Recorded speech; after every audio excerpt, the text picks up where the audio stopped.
ओम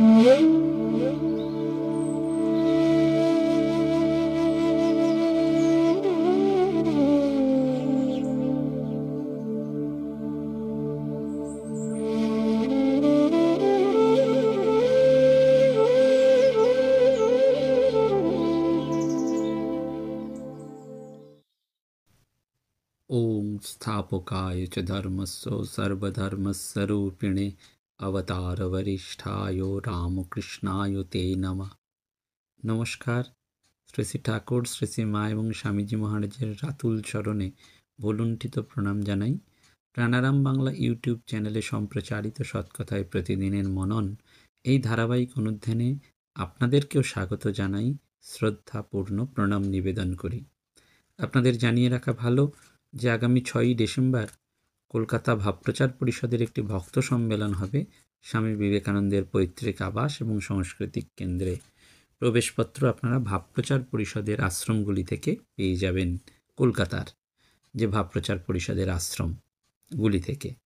দ্বিতীয়টি হচ্ছে যে শীতকালীন যে সেবা পূজা আমি ব্যক্তিগত উদ্যোগে করে থাকি, সেই ব্যক্তিগত উদ্যোগে আপনাদের সেবা অর্ঘ্য নিবেদনের জন্য আবেদন রাখছি। আপনাদের সেবা অর্ঘ্য পেলে তবেই আমরা সুচারুরূপে প্রত্যন্ত গ্রামাঞ্চলে গিয়ে এই শীতকালীন সেবা পূজা শুরু করতে পারব। আমরা ইতিমধ্যেই গোপালপুর অঞ্চলে মশাট থেকে ভেতরে সেখানে রাধাগোবিন্দ জিউ মন্দিরের নেতৃত্বে 65 জন মায়েদের হাতে আমরা নতুন শীতবস্ত্র দিতে সক্ষম হয়েছি। এবং এই শীতকালে শ্রী শ্রী শারদেশ্বরী আশ্রমের মায়েরা যেহেতু কোনো আমিষ খাদ্য গ্রহণ করেন না, নিরামিষের ওপরেই ভগবানের প্রসাদকে অবলম্বন করেই তাদের জীবন ধারণ, কিন্তু এই সর্দি কাশির ট্রানজিশন পিরিয়ডে অনেক সময় গলা ব্যথা বা অন্যান্য সমস্যা হয়। তাই তাঁরা ভালো থাকলে আমরাও ভালো থাকব, এই মনোভাব নিয়ে তাদেরকে আমরা একটু চবনপ্রাশ নিবেদন করেছি গত বৃহস্পতিবার।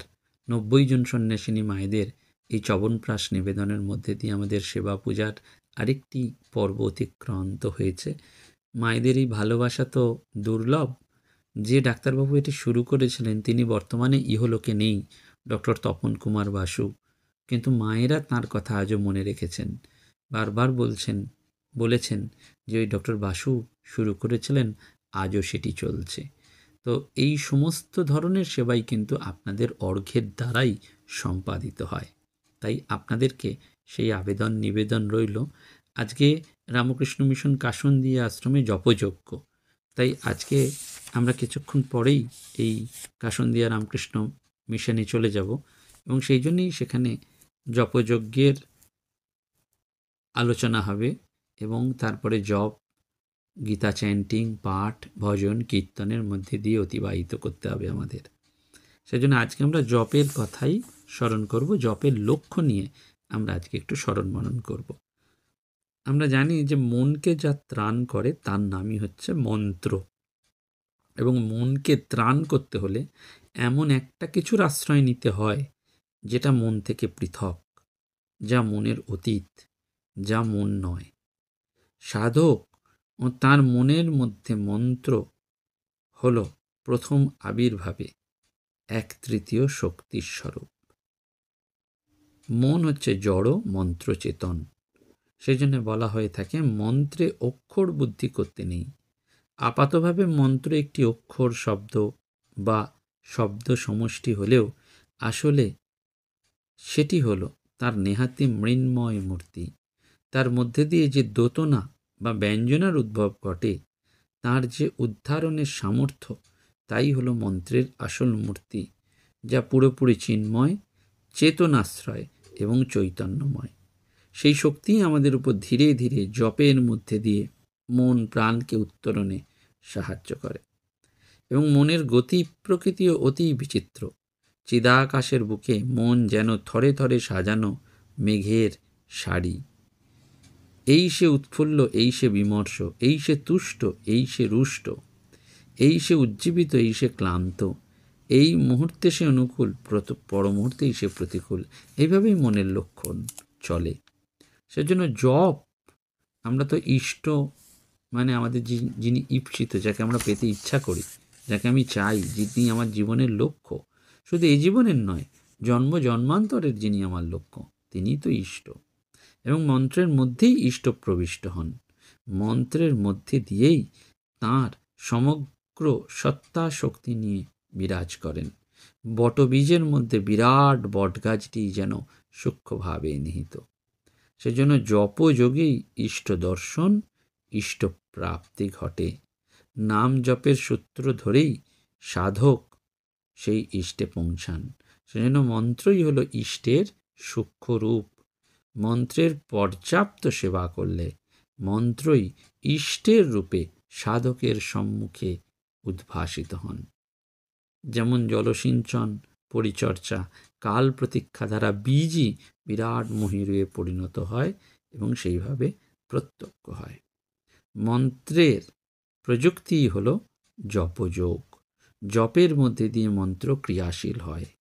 জপ হলো মন্ত্রের পুনঃ পুনঃ আবৃত্তি। যেমন মকরধ্বজ যত ঘষা যায় তত তার শক্তি এবং ক্রিয়া বর্ধিত হয়, তেমনি মন্ত্র যত বেশি করে জপ করা যায় মন্ত্রের শক্তি এবং ক্রিয়া তত বেশি প্রকট হয় এবং প্রত্যক্ষ হয়। মন্ত্রের সঙ্গে ব্যক্তির যোগসূত্র স্থাপিত হয় এই জপের মাধ্যমে। জপ তাই অতি উত্তম যোগ, যা সাধককে মন্ত্রের সঙ্গে এবং তার মধ্যে দিয়ে ক্রমে ইষ্টের সঙ্গে তাকে যুক্ত করে দেয়। সেই জন্য বারবার এই জপের কথা এসছে। এবং সাধন পথের পরিশেষে যে ইষ্ট পরমেশ্বরে মিলে যান, সেই ইষ্ট অভীষ্ট লক্ষ্য তিনি আপাত পরমেশ্বর বা পরম চরম নাও হতে পারেন, কিন্তু তারপরে সেটি যে মিলে যান সেটি কিন্তু এই জপের দ্বারা। সেই জন্য বলা হয় যে জপের লক্ষ্য হলো বিশ্বের যে মূলীভূত স্পন্দনের সঙ্গে নিজের অভিন্নতাকে প্রতিষ্ঠা করা। জপ হচ্ছে একটা স্বেচ্ছাকৃত স্পন্দন। মনকে একটা সুনির্দিষ্ট নিয়মে স্পন্দিত করার নামই হচ্ছে জপ। এই স্পন্দন বাইরের কোনো স্পন্দনের তালে তালে হতে পারে, কিংবা নিজের ইচ্ছাকৃত চেষ্টা অনুসারেও ঘটতে পারে। তাই অতি সাধারণভাবে বলা যায় কোনো মন্ত্রের পুনঃ পুনঃ আবৃত্তির নামই হচ্ছে জপ।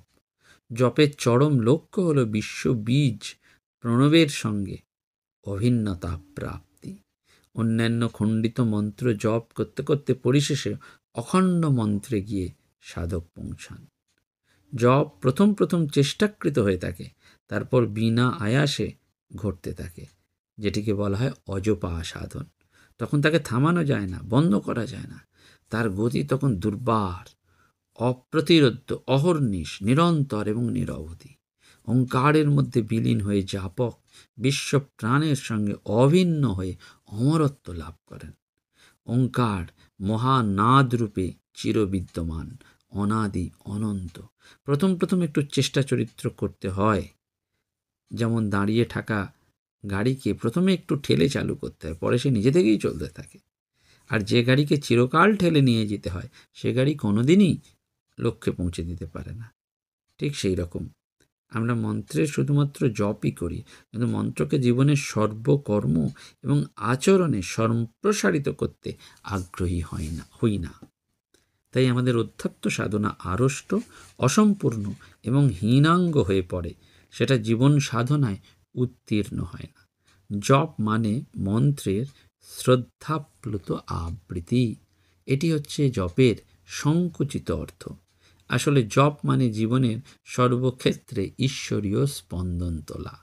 সেই স্পন্দনের তালে তালে তাঁরই লীলা জীবনময় জগন্ময় প্রত্যক্ষ করাই হলো জপের প্রকৃত অর্থ বা রূপ। তাই জপ মানে কূপমণ্ডূকতার বা ডোবার সংকীর্ণতার প্রশ্রয় নয়। মহাসাগর, মহাকাশ, মহাকাল এবং মহাবিশ্ব মাঝে ছড়িয়ে পড়াই হচ্ছে জপ সাধনার আসল লক্ষ্য বা উদ্দেশ্য। এবং জপের মধ্যে দিয়ে হৃদয়ের গভীরতম প্রদেশে অবস্থান করাই হচ্ছে আমাদের লক্ষ্য। সেই সময় আমরা পরমেশ্বরের সঙ্গে অভিন্নতা প্রাপ্ত হই, নিজের অস্তিত্বের সম্পূর্ণ বিস্মরণ ঘটে যায়। সমাধি ভঙ্গের পর প্রথম ফুটে যে চেতনা ফিরে আসতে থাকে তখন দ্বৈততা অনুভব হয়, অর্থাৎ ভূতি থেকে অনুভূতি।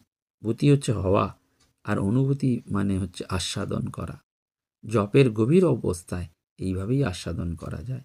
এ আমাদের জীবনের চরম এবং পরম লক্ষ্য। সেজন্য এই অন্তরে ভাবের তরঙ্গ নিয়মিতভাবে তোলাই হচ্ছে জপের মূল উদ্দেশ্য। আমাদের মধ্যে চিরন্তন আকুতি হচ্ছে উজিয়ে চলো মূলে, ব্যাক টু অরিজিন। বীজের মধ্যে গুটিয়ে প্রবেশ করো। গোটা গাছটিকে ধরার এইটি হচ্ছে সহজতম কৌশল।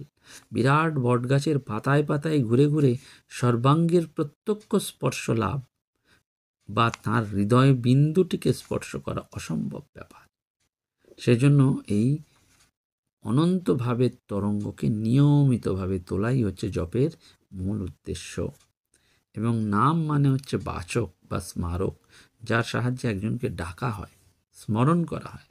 আমাকে যা ধরে ডাকলে আমি সাড়া দিই বা যা ধরে স্মরণ করলে আমি হাজির হই, সেটাই আমার নাম। অর্থাৎ যে স্পন্দনের সঙ্গে আমার সত্তার অঙ্গাঙ্গী সংযোগ রয়েছে, সেইটি হচ্ছে আমার নাম। মৌখিক উচ্চারণ গৌণ, বক্তার প্রাণের গভীরের স্পন্দনই হচ্ছে মুখ্য। স্মরণের যা বাহক তাই হচ্ছে আমার নাম। এক অর্থে আমি এবং আমার নামটি অভিন্ন হওয়া অসম্ভব, কারণ নাম একটা শব্দ বা অক্ষর সমষ্টি মাত্র, কিন্তু পরন্তু আমি হচ্ছে একটা সজীব সত্তা। সেজন্য জপ সাধন আমাদের বারবার মনে করিয়ে দেয় যে আমি এবং আমার নামটি অভিন্ন, ওইটি স্পন্দন তোলা এবং আমার সত্তার বা অস্তিত্বের যে সূক্ষ্ম অবিচ্ছেদ্য যোগ রয়েছে আমার সাথে, সেইটিকে বারবার বুঝিয়ে দেওয়া। এবং আমাদের যে জপের মূল ভিত্তি সেটি কি, যে ধরা যাক আমার নাম বিমল। বিমল নামে বহু লোকের নাম আছে। বিমল অন্য কিছুরও নাম হতে পারে, বিমল বিশেষণ রূপেও প্রযুক্ত হতে পারে। সুতরাং বিমল শব্দ উচ্চারিত বা লিখিত হলে যে আমি সাড়া দেবো তার মানে নেই। বক্তার হৃদয়ের স্পন্দনটি যে বিশেষ লক্ষ্য নিয়ে সমর্থিত, সেই অনুসারেই সাদা। প্রথম ওই স্পন্দনটি সত্য, দ্বিতীয় আমার সত্তারূপী স্পন্দনটিও সত্য। যোগ ও সেতুরূপী এই নাম বা জপ সাধনা, সেইখানেই জপের মূল ভিত্তি।